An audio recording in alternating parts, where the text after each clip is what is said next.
Hello, everyone. Welcome to the Graphs Community Talk #1. Those of you who have been actively following the Graph over the last half year know that up until last month, we've had a 1-hour town hall meeting scheduled each month in which we covered community updates, protocol enhancement discussions, both technical and non-technical in nature. And really, when you look at our ecosystem over the last half year, it has grown quite a bit in active participation. And we decided to also expand our community engagement to connect with you more frequently. We now have the core devs meeting, which is occupying the time slot that the town hall meeting used to own, which is typically the first week of the month. And today, we are also launching the Graphs Community Talk, which is going to be scheduled going forward, typically the third week of the month. In the core devs meeting, we are going deeper into both technical discussions and governance topics, and that will be essentially our area of focus there. With community talk, we are looking to have a complementary component where we are looking to accomplish essentially 3 things. First of all, we want to be informative with what we're doing here, being the one-stop shop for community updates. If you were out on vacation, cut off from the internet, and wonder what has been going on at the Graph upon your return, this is the place to come. We cover everything here to update you on all critical events that happen in the ecosystem and protocol. We also want to be educational. We know blockchain technology itself takes time to understand how it all works, and the Graph is one of the most complex protocols out there. And we are very cognizant of that and want to provide a platform with the community talk for the community to get deeper insights on topics that you want to know about.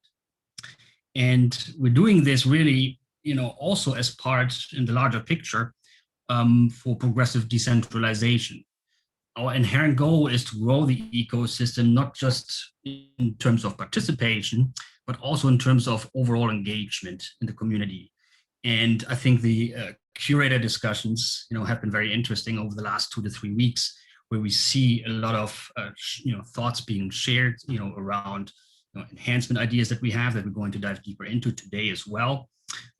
But essentially, what we want to be a part of with Community Talk is to, contribute to the process of education for us all, so that we all get a better understanding how things work in the protocol, and so that we can all be better participants in discussions that happen around the ecosystem. Lastly, we also want to be interactive. And with that, we don't just want to throw out a buzzword with it, but we really want to hear from you. We want to know what are the topics that you want to hear about, and also specific questions that you have as we are talking about these topics. And with that, we are actually also trying out something new, which is a tool called Slido. And Pedro is actually going to tell us all about it, how it is going to facilitate sort of the engagement during community talk. So why don't you take it away, Pedro?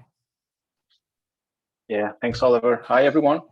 Great to be here. First one. So yeah, as Oliver mentioned, we are using Slido. You can check it on the chat. We're using it to, you can go on to Slido, as Oliver is now showing. Thanks, Oliver. You can ask any question you may have.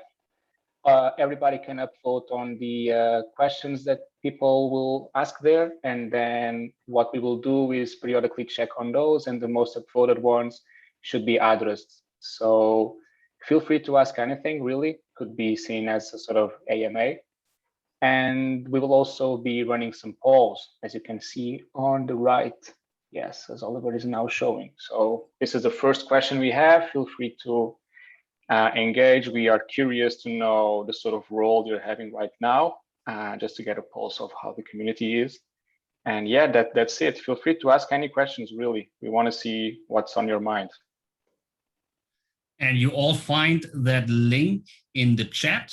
All you have to do is click on it and you will be taken to Slido right away. You can ask your question either as anonymous, or you can leave your name, whichever way you prefer. There's no preference there. I find it really exciting because it's not just about asking questions, but keeping sort of a structure around that. And so we can also see what is the pulse, because you can vote on those questions. So don't just leave your own question, also look at questions posed by others. And if you like what you're seeing, upvote it so it bubbles up to the top. And we will be checking into Slido 2-3 times throughout this 1 hour and see, what questions you have for us. Okay. So let's start off with community updates. This is going to be our agenda. We will provide you broad updates, what happened here over the last 2 to 3 weeks. You see the list over here, and the big segment that we have for today, where we're going to dive deeper into, will be Curation launch. And for that, we have Slim Chance presenting, and we also have a couple of community members here that I'm excited to hear from. And this will be all around sort of reviewing and recapping the first 2.5 weeks of Curation and where we're at with that. Okay, we start off with providing you an update on our Wave 2 grants. Reem, take it away. Thanks, Oliver.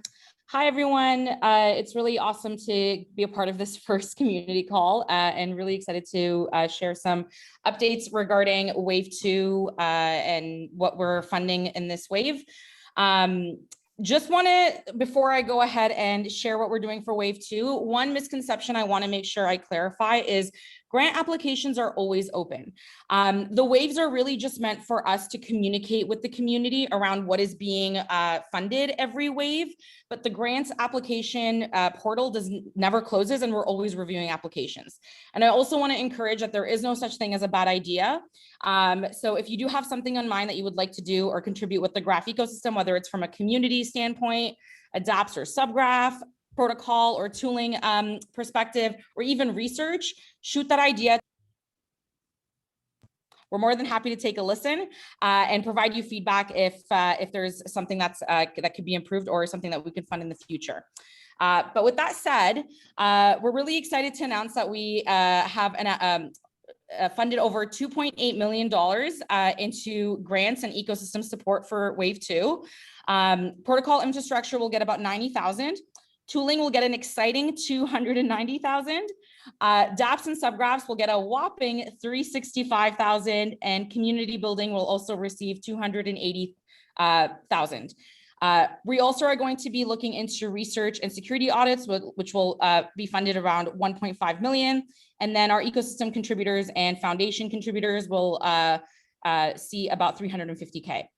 But yeah, we're really excited to meet all of you, and please submit any of your ideas. And if you're not really sure where to start, you don't have an idea, we did launch our RFP program. This is where a lot of these ideas have been collectively put together by the community and by the graph and EdgeNode in figuring out what sort of projects you can hop in and work on as well. So check out, as those are always going to be continuously updated. Back to you, Oliver. Awesome. Thank you, Reem. And thank you for the clarification that we're looking at grant application really on a continuous basis. I think that's good and important to know. Okay, we move on. Council meeting recap. So we have a council of 10 members that most of you know about, and they're getting together every other week and are discussing really the most important and critical aspects of what's been happening, especially with regards to governance. And you see also the forum post every other week where we are recapping the notes from the meeting as well. So that's an opportunity that I want to refer to. That is something that I encourage everyone to keep an eye on. Last time they've met was meeting number 9 on July 13. We reviewed the delegator experience enhancement workshop that is currently going on, where we have, I think it's now 14 different enhancement proposals that we have deep discussions around in the community. And with the stable delegation rewards, we essentially have the first GIP draft that has been created by RREL, which is a very interesting proposal that I'd like to promote actually here right now to provide feedback on from the community.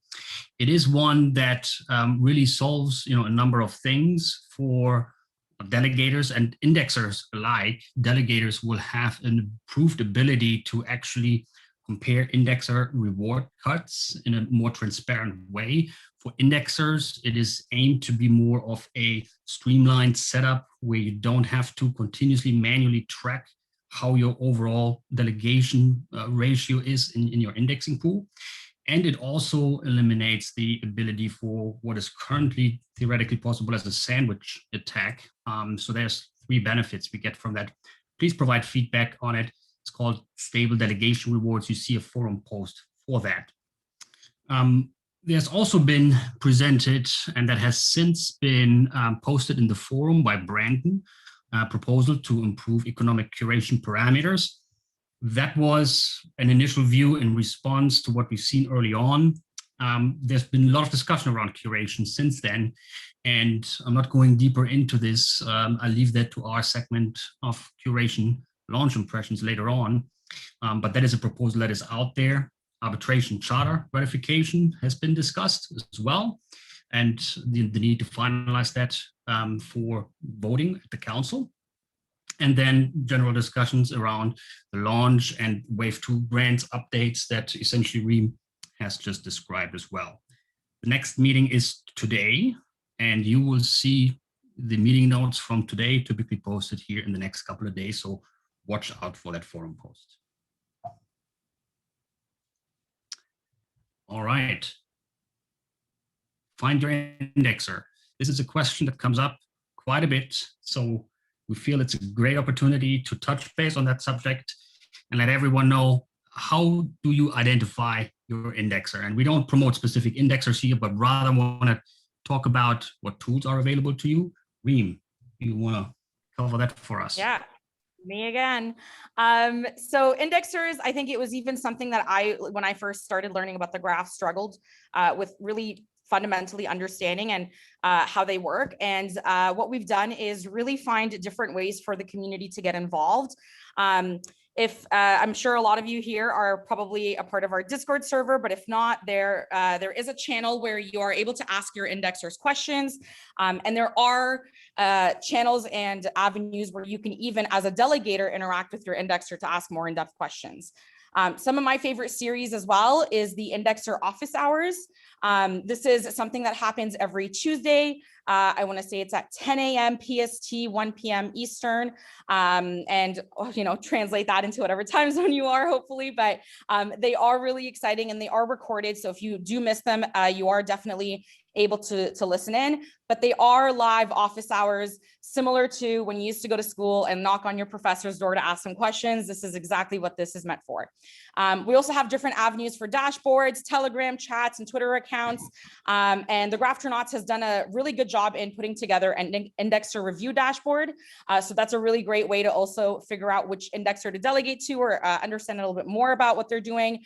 But my favorite series, and this happens bi-weekly, is our Know Your Indexer series. So I believe we're on the 15th edition at this moment, but what's really cool about Know Your Indexer is that it strips down all the technicals, goes into getting to know the indexer really from like a personal level, and then it's posted on the Graph forum.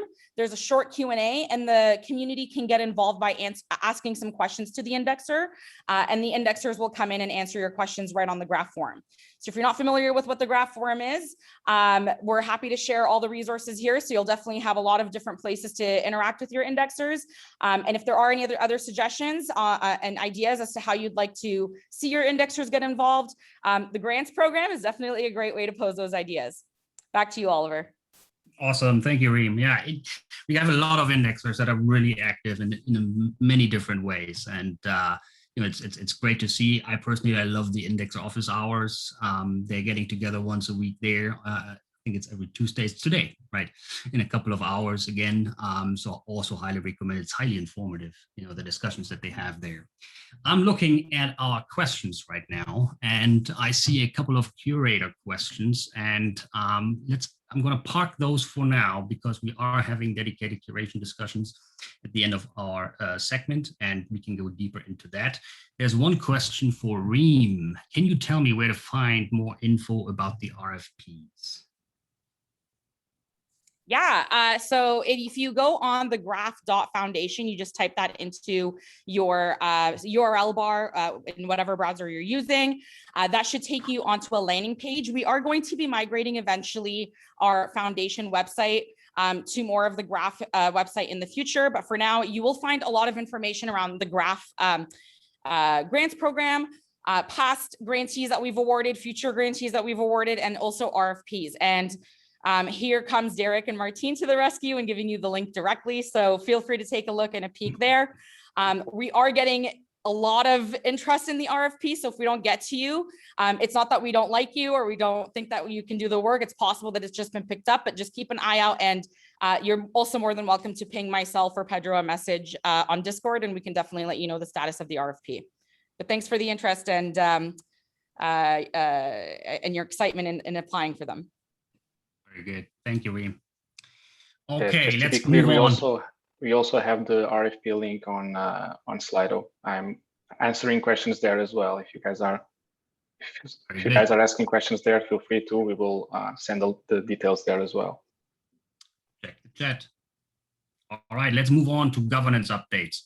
We're not going into deep discussions on governance topics during the community talk. If you are interested, in deeper discussions, make sure to join our core devs call, which is the first week of each month. But I wanted to take the opportunity to just give you a high-level overview of where we are with different discussions, everything around governance. What you see here is sort of like a progression, on different subjects. It starts typically at the left when somebody raises a topic on a governance discussion, and then it moves along. We then produce a GIP, we go into snapshot polling and voting, and if everything goes well, then the council will approve in the end. So that's sort of like the natural progression from left to right. Now let's review it from right to left though, because I'd like to start with the GGP 03 and the 04 that have been voted on by the council successfully. So they have passed. You can see the details in the snapshot voting itself. You find that in the forum. The dispute manager update is around differing slashing percentages for indexer rewards and query fees. GGP 04 is a combination of 3 different GIPs, and all of them have passed. The arbitration charter, I touched on that earlier, has been voted on by the community and now needs to go to council voting, which is anticipated to happen shortly. What we have in GIP development stage so far is the stable delegation rewards yield. That is the GIP draft that I referenced earlier that Ariel has created and put out in the forum. And then we have a number of curation related proposals. One is the one from Brandon to reduce the curation tax. The other 2 have also been posted by Ariel. First one is the deploy and signal. And the second one that is not posted yet, but he has signaled in the forum that he's working on it right now, is the subgraph change of ownership. And then at the community discussion level, we have a number of things going on. I've touched on delegation experience enhancements in the core devs meeting. So this is an exercise where we want to create a roadmap really for the delegation improvements. And then we have a number of curation related discussions going on, and we're going to dive deeper into that here shortly with Slim Chance. Okay. EhCC Recap. Last week, we had a big conference in Paris. We had a number of folks present there, including Reem, including Netter as well, who joined us here too. So I'm going to pass it on to Reem and Netter to give us some updates and impressions of EhCC. Take it away. Thanks, Oliver. Yeah, I mean, as a first time goer to any really Ethereum conference, this was definitely really exciting and eye-opening to me. What was really refreshing is seeing a lot of OG crypto friends getting together and catching up on, I think it was the last 16 months since the last Ethereum conference was around. But what was really magnificent about this was just how multi-blockchain and cross-chain everything was. It's really encouraging a community of decentralization and open source, really fitting in with this sentiment that, you know, everything applies here and everything can work here. One of my highlights was Vitalik's talk. I know that we've seen a lot of really exciting things come out of DeFi and NFTs, and not to do a small grants jab here, but I think he may have hinted at a couple of ideas for the community to get involved in. One of them that really excites me, and I think definitely will have my ears and eyes to the ground, would be some sort of way where we can decentralize social media. And that was something that really struck out to me as something that could be exciting, something that hasn't really been dabbled in before, with a lot of growth or traction. And I think it could be really exciting to see someone in our community either talk to us about a grant about something like that, or see it also come to fruition in the space. And then obviously on one of, I want to say it was the Wednesday, so it was like midweek, halfway through the conference, Yaniv and Eva presented their talk around decentralization and practice.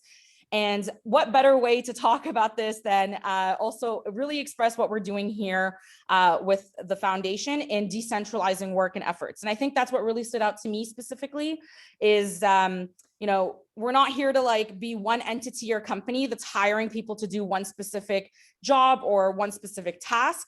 And do that full time and get bored of it. But really, we're really trying to decentralize work by allowing everybody to get involved, whether it's a small or huge piece of the pie, and contribute to the ecosystem, and making sure everything is open source so somebody else or another team can pick up where you left off and grow and evolve what was provided into the ecosystem. That was some of my highlights there. And I think I picked up on some of my French, which was kind of exciting, but it was really nice to meet actually some of the grantees in person. And hopefully we'll see you, I'll see you at the next one when that comes along. Nader, I'll pass it to you. Yeah, that was a great intro. I mean, it was also my first personal like Ethereum community event. And I met with quite a few people and, you know, watched some really interesting talks. It seemed a lot of the discussions were, of course, still centered a little bit around DeFi, but I think people are trying to kind of move on to like the next thing. So you heard a lot of talks around NFTs, fractionalization of assets. You heard a lot of talk about, you know, I would say some of the stuff that Reem mentioned, like how to build out replacements for maybe some of the existing Web 2 applications that you see out there, or alternatives. So things like social media and things like that. And layer 2s were a big deal. A lot of people are giving talks and you know, discussing different ideas around what can be built on layer 2 that just was not able to be built, you know, with the higher transaction fees that you see on layer 1s. So I think that you'll see some interesting stuff in DeFi and the NFT space, and then maybe composing together both in DeFi and NFTs in some interesting ways. And yeah, that's kind of what I took away from it. But all of the talks from EhCC are actually on YouTube. So I would definitely recommend, if you missed the event, to go on YouTube, check out some of the talks, check out Yaniv and Eva's talk, check out Vitalik's talk. Bunch of different interesting talks to see there. And I watched the Yaniv and Eva talk on YouTube. It's about a half an hour presentation that they did there, and I found that extremely insightful. They both shared the learnings that we've seen at the graph in terms of progressive decentralization, really highlighting that it is a journey. It's not a moment in time, but it is something that encompasses so many different things. So it's a great watch there. So I really recommend that. Yeah, and then one other last talk I would probably recommend is Hadrian, who is, of course, with Open Zeppelin and doing a lot of amazing stuff with NFTs and also just building out subgraphs on top of some of the standards. He had probably one of my favorite talks there. And I think we may have tweeted it out, but either way, it's on YouTube as well. So I'd also check that out, kind of talking about the subgraph framework or whatever that is that they released a few weeks ago. Very good. Thank you, Nada, for the update, and Reem too. All right, so before we move on to our highlight of the day, which is all about curation, let's check in on the questions. So we have 2 curation questions right now, and we're going to be talking about those, but let's take a look at the polls right now. We have, let me do my own. Let's see. Aha, this is who you are right now, who you are listening. 28 participants on the call have voted. It looks like we have a large, curator population here on this call, which is actually great because we are now going to be talking about curation. So for those of you who haven't given their polls yet, let us know who you are, what role you have currently in the network. Gives us insight into, how we structure topics going forward. So tell us who you are. And also in the Q&A section, keep asking us questions. We're going to monitor that and throw them into the discussions as we're going to get them started. With that, we are going to talk about curation. I'm going to hand it over to Slim Chance. Well, thanks, Oliver. Yeah, Curation launch has got everybody excited now, and looking at curation from the whole ecosystem. And I have with me James and Derek to talk about that. So that you guys probably know them as Bondsmith and Data Nexus. So Bondsmith, of course, has been part of the community since February, a very active community member, and Derek really stepped up at Curation launch. And you have probably seen him on Curation Station Discord channel and their Telegram channel. And yeah, awesome to be able to talk about curation. How are you guys? I'm doing great. Excited to be here. Like you said, I'm James. Many of you probably know me as the Bondsmith. I've been active in the graph since about February as a delegator, and this whole time kind of learning and keeping my eye on curation, and was excited, and I'm still very excited about the launch of it. And happy to be here, happy to be invited, and share some thoughts. Hey guys, this is Derek, also known as Data Nexus in Discord and Telegram. I'm the guy that probably blows most of you up with tons of messages and all that stuff. I apologize, but it definitely is exciting times here, and I'm pumped to be on the call. Just I guess a quick backstory. Maybe a few weeks before the mainnet launch, I found out about the graph. I got really excited. I was like, I should start indexing. But that required some upfront capital, and I was like, okay, cool. In the meantime, I'm going to do subgraph development and curation. And so then I started researching and curating, only to find out that it wasn't yet launched. So then I started going into subgraph development, and then a couple weeks later it was launched. So I was like, great, let me pick this back up. So it's been a fun ride so far, and I think it's going to get better and better. Yeah, for sure. So I'm excited to see so many curators here on the call, by the way. 58% of all participants have some kind of curation experience. So that's awesome. It might make a few of the points that we are going to talk about moot, because we are going to give you also some intro to curation. But I'm sure also it is some valuable information. So even if you have dipped your toes in the water, you should probably listen in. So I can start by talking a little bit about what curation does for the network. And the curator's role in the network is to signal to indexers what subgraphs are valuable. So it is a permissionless role, so anyone can become a curator. And as a curator, you would assess subgraphs and the value of the data they provide, their use cases and expected query volume.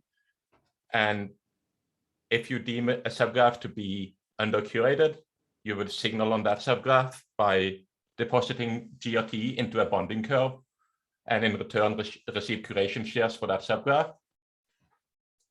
And 10% of all query fees are also deposited directly into the bonding curve of that subgraph. And but I should also mention, and that is something that might not be as clear, is that signaling on a subgraph is just one side of the coin.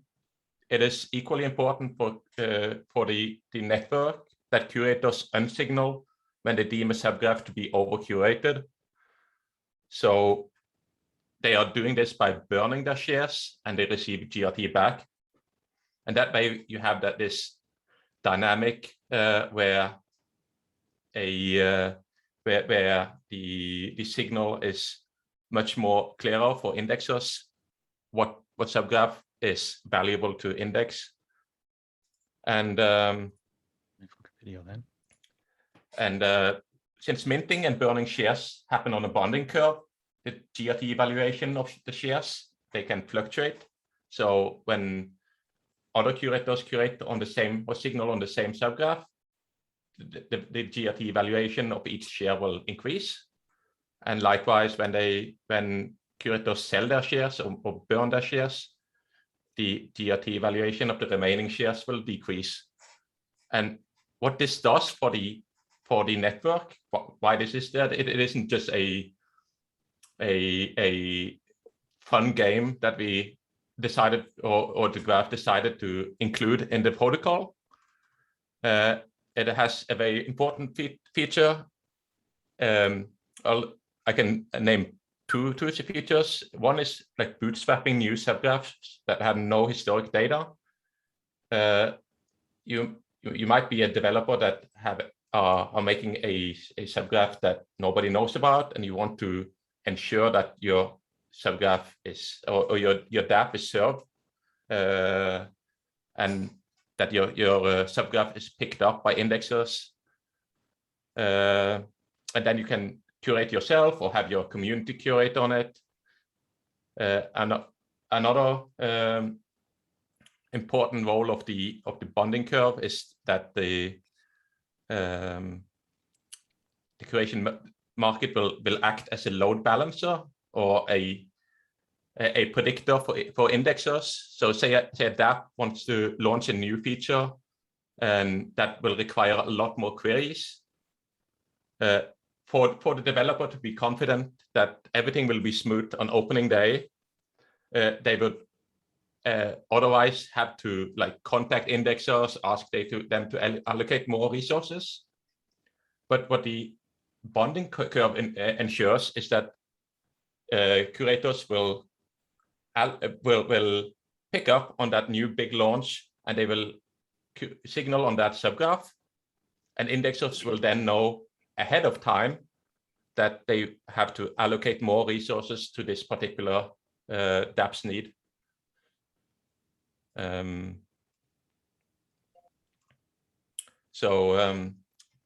another thing, a question I've been asked quite a lot the last few days are why don't we do away with curators and let indexers do that role, or have a dual role? And that is a fair question when we have 5 subgraphs or 10 subgraphs. But what about 100 or 1,000 or 100,000 subgraphs? And the graph will be a foundational layer for Web3, and curation is key to scaling the network. So, to sum it up, for curators are incentivized to actively assess subgraphs and predict future behavior. So if you want to become successful curators, expect to put in a lot of time, and also take significant risk, because you don't know what will happen 2 or 3 months down the line. Will the subgraph receive more queries, or will the project be maybe the project will be overtaken by a competitor? There are a lot of risk factors to being a curator, but that is also why it is incentivized through the bonding curve and through the query fees. So James will tell us a bit more about the risks and challenges associated with curation. Yeah. There's a few things that I would like to talk about on that topic. First, I guess just, differentiating curation from delegation. Delegation is really, you pick a good indexer, someone that you think is a good indexer, you see, what their APY is generally, and you delegate to them, and you can kind of just set it and forget it, right? Like maybe you check in, once a week, once every other week, or once every 28 days just to see what your rewards are. Curation's not like that. So because there are new subgraphs coming up all the time, and furthermore, the subgraph that you're signaling on, like Slim mentioned, maybe it's over signaled, so the signal might decrease in value. So you really need to keep your eye on what you're doing. I think it also requires that you kind of know the project that you're signaling on, and know, are there any changes coming up to that project? Are they going to be releasing a new version of their subgraph? And specifically with that, I know that in these early days, there's been some difficulties with for various reasons with versioning of subgraphs, and some subgraphs have been deprecated, which is essentially that subgraph being deemed invalid by the developer.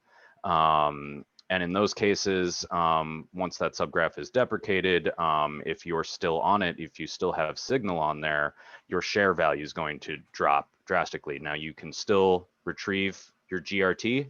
You have to use the graph proxy.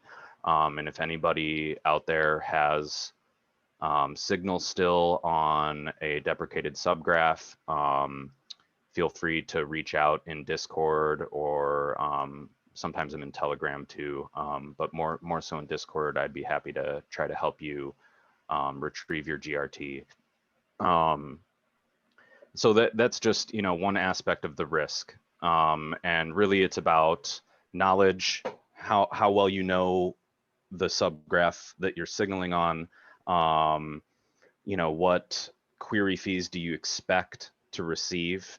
And that really speaks to the longevity of the subgraph that you are signaling on.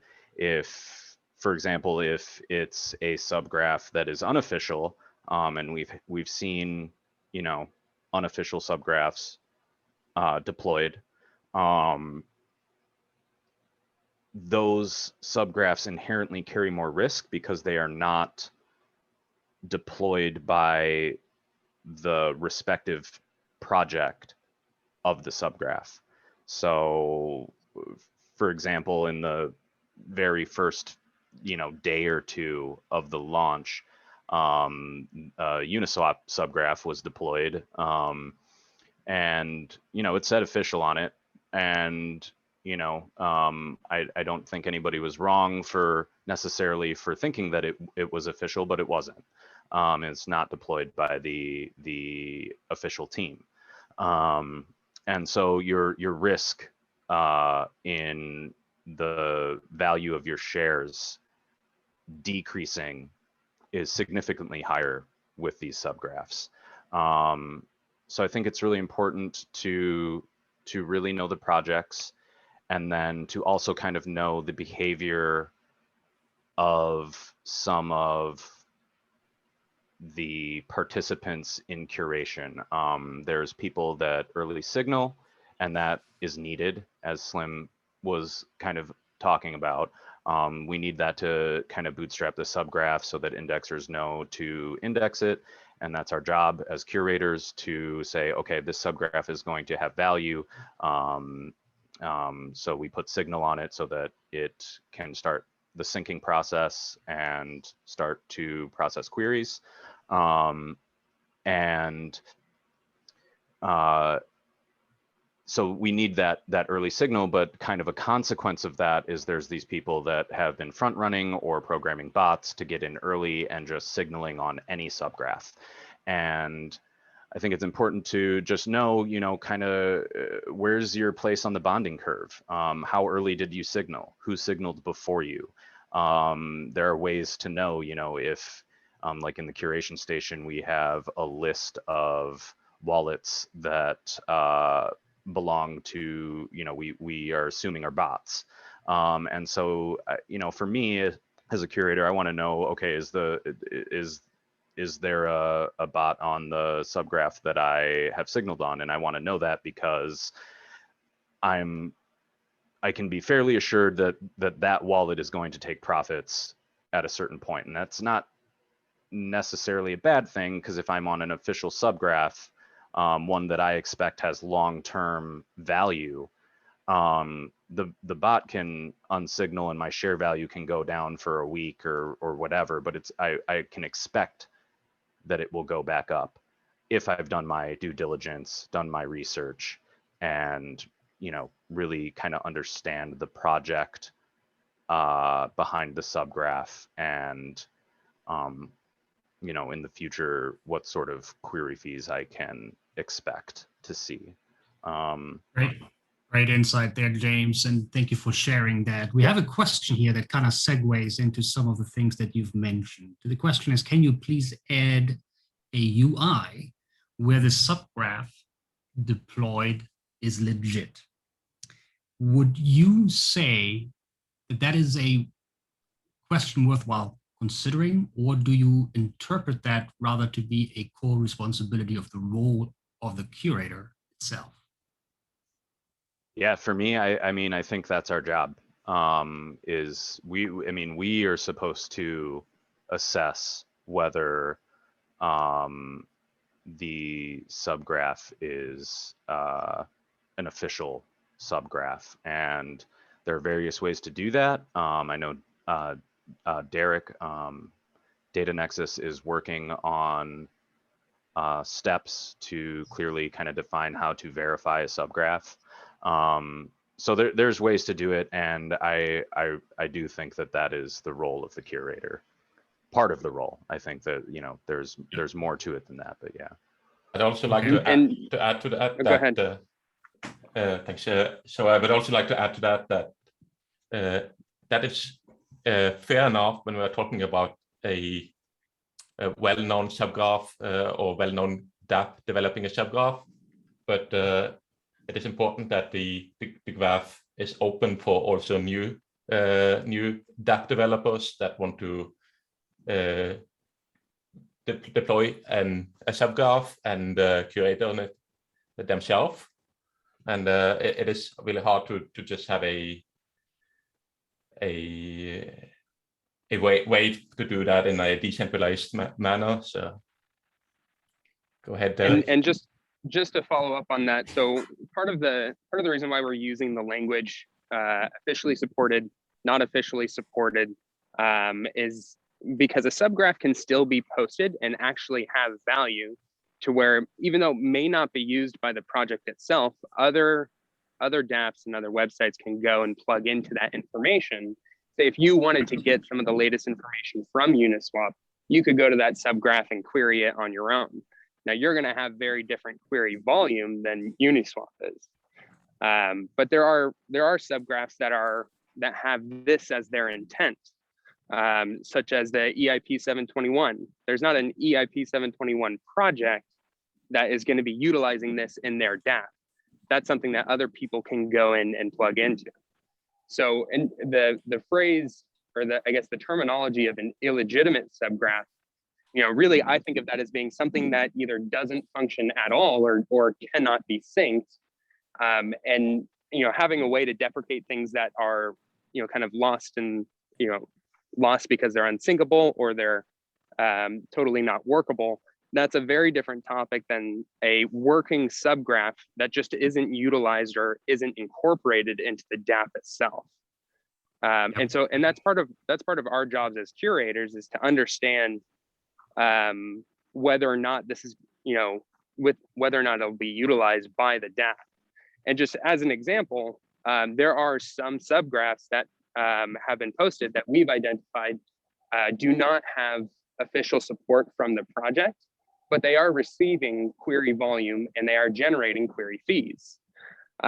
So non-officially supported subgraphs can generate query fees, and it's our job to distinguish which ones will have high volume, which ones index good projects but are not going to be utilized the project, and then appropriate our signal accordingly. That way the indexers can pick up on how much indexing power something needs. Very good. It's very interesting. If I could add one quick thing to that, I think that you know, one of the things that people are talking about as a protocol improvement is the subgraph composition. I know that that's probably a ways out, but that's something where I think that the value of some of these unofficial subgraphs could increase because of the way that they will kind of link together. Awesome. Let's zoom out for a moment. We have another question here that it asks, how have curators' assumptions about curation changed pre-launch versus post-launch? And since we have you both on the call, James and Derek, maybe both of you can give us your thoughts on that question. Sure. I can start. For me, my thoughts on curation haven't changed too much. I've always seen it as something that had a lot of risk attached to it, and I think it still does. I think it also still has a lot of reward, and I think we've seen that. I think from a community standpoint, kind of what I was seeing, you know, the first couple days, it's like everybody was really excited, and then, you know, some things happened, and I think there wasn't quite an understanding that you can't just, I mean, you can, but it's very risky to just kind of, you know, as people say, ape in on your signal on a subgraph. And so I think that people kind of learned some caution from the start, you know, the initial extreme excitement into kind of this, oh, like we can actually lose our GRT doing this, and you know, we actually have to do some research, and I think there's been a lot of banding together as a community, and I've loved seeing that. I think that that's amazing. Yeah, my experience has been largely the same. The first few days was just filled with tons of excitement. People, you know, that don't have 100,000 GRT and their own hardware to run indexing, but wanted to be more active and participate in the protocol. They were all excited, so we jumped into curation. You know, I guess the educational materials for understanding how to make good and bad decisions is something that we're still preparing, and I'm working on some videos to help with that. And so, you know, some people got bit. We're kind of learning through trial and error on what are good decisions, what are bad decisions, things like that. And so over the last 2 weeks, I mean, we've definitely learned a lot in terms of, you know, when a project's first posted, you have to do your due diligence and make sure that it is something that that works, that, you know, will be able to be synced, that it's something that has official support or has intended use already. And if it doesn't, that you make sure that you signal or not accordingly. So I think getting the educational materials provided, I think that will help a lot with how we're operating, and also have us look a little bit more long-term on, okay, so now that a subgraph is generating query fees, how much is it generating? How much signal does it have? And then you can make, you know, pretty clear-cut decisions based off of where it's at, and whether or not by predicting the market, you expect it to grow or you expect it to stay stagnant, and then evaluate it that way. Great feedback. We have one question. I think that you have answered it in your own words already, which is, how is your strategy that you are following when you signal a subgraph? Is it more short-term or long-term? But maybe you can just clarify how you look at that. Yeah, that's going to depend on the curator. Someone who wants really high risk, really high reward, they're going to be working primarily on new subgraphs that are posted. Forgive me, there's a motorcycle going by. But on a brand new subgraph, you don't yet have any metrics to look at query volume, which is important also because you can see whether or not this is already integrated into the dApps code and that they're actively using it. A subgraph might get posted, but it might take weeks or possibly months for it to get incorporated into the dApps code. And so we don't really know that until you start seeing query traffic. So I would say it really depends on what your risk tolerance is, which will also monitor how much reward you can get from something. But you could play the safer route of specifically looking at the ones that have active query volume. You could play the very risky route of, let me just, let me quickly verify the newest thing that gets posted and hopefully I get in fast enough. And both are roles that you can play, but they both have, different risk profiles, and everyone's really different on that scale. Anything you'd like to add, James? Great insight, by the way, Derek. Yeah, for me, I would say that the way I look at, whether it's short-term, long-term, for curation, I kind of look at it as, it's really, if you want to be a successful curator, I think that you have to look at it like a part-time job almost. You have to, I feel, for me, if I wanted to be a successful curator, I want to be constantly plugged in to the various projects and their subgraphs and kind of know what's going on. So I think it's both a short and long-term view. So you kind of, this is medium-term, kind of view, but really kind of thinking of it like a part-time job. Yeah, very good. Next question is very interesting because you haven't touched on that yet. It's really going into the dynamics that the curator community has with the indexer community. The question is, how can curators and indexers work better together to support the goals of the network? What are your thoughts on that? Let me take this one. So I've been all over the indexer channel, and this is a relationship that I really want to stress to the curator community is very important, because through our signal, we're going to control in how much indexing rewards are appropriated to a specific subgraph. Now, based off of the indexer's stake, that'll determine how much or what percentage of the rewards on that subgraph that they will earn. So if we over signal a subgraph, we're essentially allocating the network's resources to a subgraph that isn't producing query fees. And from a curation side, we benefit most off of query fees. And so I've been really kind of pressing the community to focus on, okay, well, which ones are producing query fees, which ones will be producing query fees. And that's something that I want to orient a lot of attention to. A way that we can better interact with indexers is because we don't necessarily have statistics or ways to see when the very first query on a subgraph occurs, or what the average queries per second were. And so I've been reaching out to different indexers to try to get that idea. That way we can adjust our signal appropriately based off of how much query traffic the subgraph is pulling in. As an example, I reached out to someone this morning and they were talking about the pickle subgraph, which has some of their largest query volume. And if you look at the total signal amount as of this morning, based off of how much query traffic it has to its total signal, in relation to other subgraphs, it was very under signaled. And the problem with that is if we keep the signal low, then only a few indexers will be on that subgraph. If we increase our signal, more indexers will go to pick it up, which benefits the subgraph because indexers are located all around the world and they're going to have various latency to an end user. They're going to be at different points on in terms of their sync, whether they're right at the block head or they're 1 block behind or 2 blocks behind.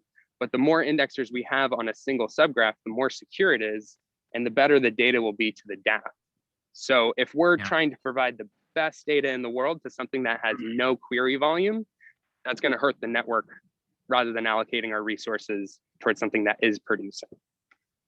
It's all connected. We are one ecosystem, and what one role does impacts the other. I think this is one of the big learnings we've seen in the first few weeks.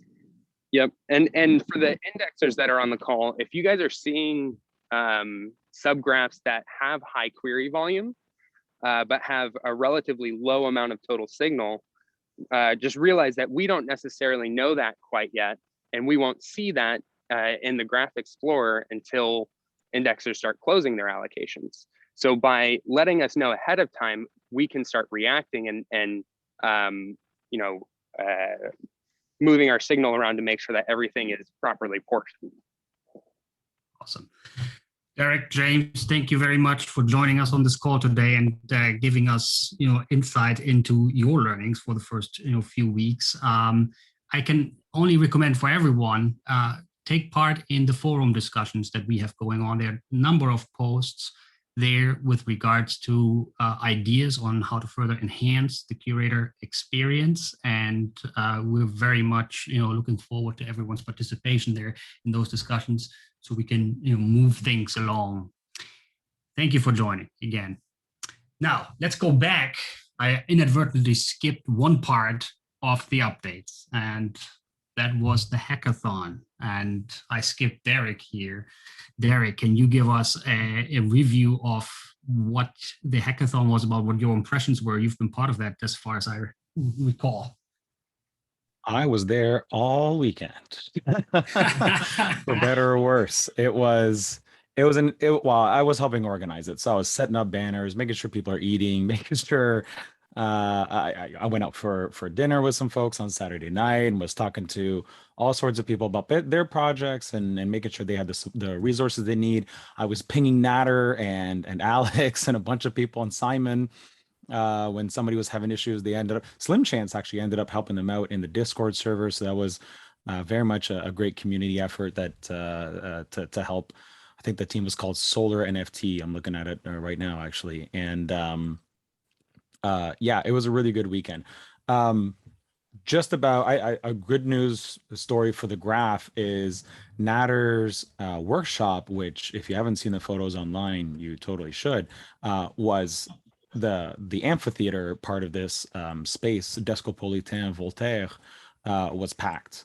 I think there were maybe 2 or 3 spots available, like to sit in on Natter's sessions. So Natter can speak for himself if he feels otherwise, but it was what I thought was a packed house. So everybody or every team was very interested in utilizing the graph, and just about every team did utilize the graph and submitted their project for prize considerations.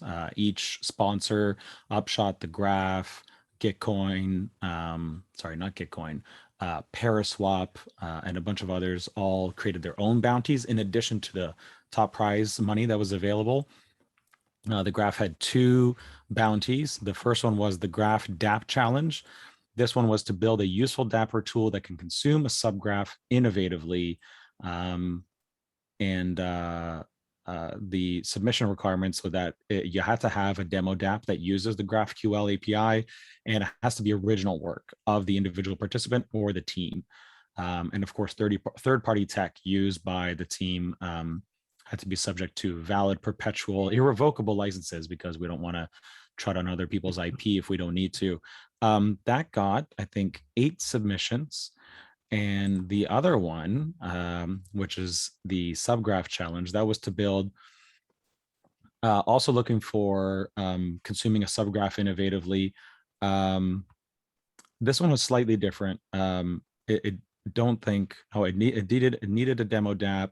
It also had to be complete, working, and deployed to the Graph Explorer, and a few other slightly different and I had to index data from Ethereum as well. So it was slightly different. This one got 12 submissions. So out of, maybe 15, 16 teams working on the weekend, a large majority of them did utilize the graph in their dApps. I think I want to highlight two, or at least one really interesting one.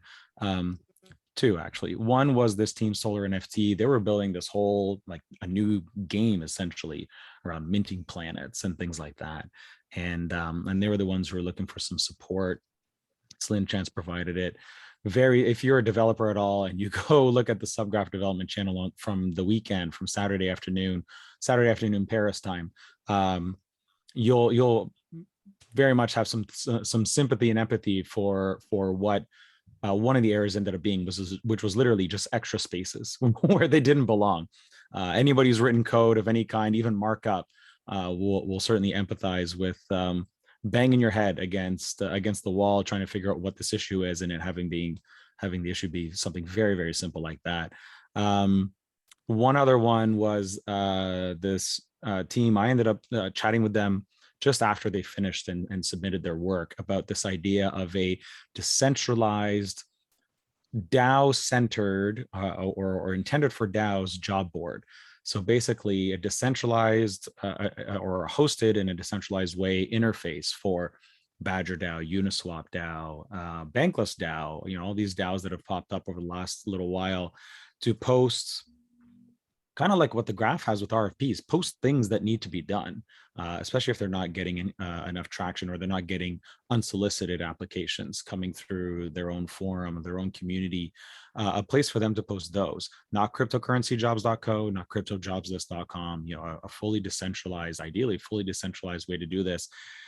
It would use a subgraph in the sense that what I ended up talking to Xavier, for part of the team, was he was used subgraph to collect all the job postings that he wanted to utilize NFTs somehow. Him and I talked about maybe minting each position as an NFT, distributing the NFT to the chosen person, and then having to redeem it for the actual payment in some sort of escrow type thing. So like having a bounty funded on Gitcoin, for example, fully funded, ready to go, submit the work is approved, the funds are dispersed, and in exchange, you're redeeming that NFT, something like that, and having a subgraph track all that.